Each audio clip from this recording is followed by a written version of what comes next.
Je vais savoir les causes. Pourquoi la RDC ne se développe pas?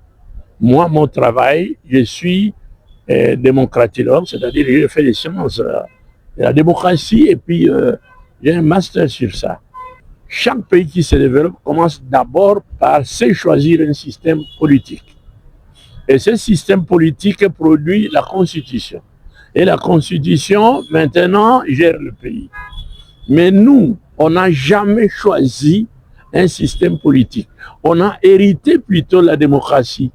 Personne ne savait pas que la démocratie est entrée chez nous le 26 mars 1957. On était encore sous les jougs coloniales. Et aucun Congolais n'a su pourquoi on a donné cette démocratie, c'est quoi.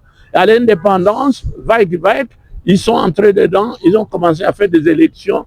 On fera 1000 élections dans ce pays, on restera toujours comme ça. La démocratie n'a jamais développé un seul pays au monde et la démocratie ne développera jamais les pays africains subsahariens qui sont comme la RDC. Et j'ai fait un concept pour expliquer ce que je te dis. Ça s'appelle cycle B6 ou le paradigme de la démocratie, où je démontre qu'on ne peut pas, c'est scientifique, on ne peut pas, mais il y a très peu de gens qui m'écoutent.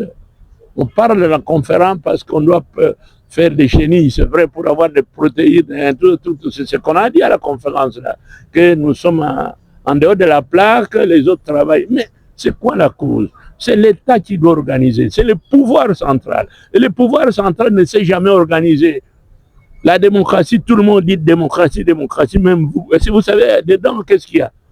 Un système qui demande, par exemple, qui demande à toutes les forces vives de se subdiviser en partis politiques et commencer à se battre pour le pouvoir. Dit, quand est-ce qu'on va parler de développement quand on se bat pour le pouvoir? Il y a 1400 partis politiques chez nous, hein, 1400 plus.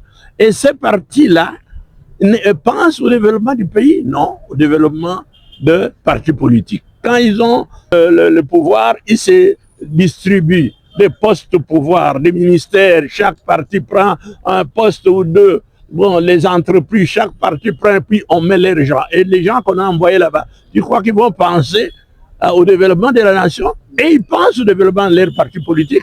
Parce que si celui qui l'a envoyé, il n'obéit plus, il fait quoi? Il les rappelle.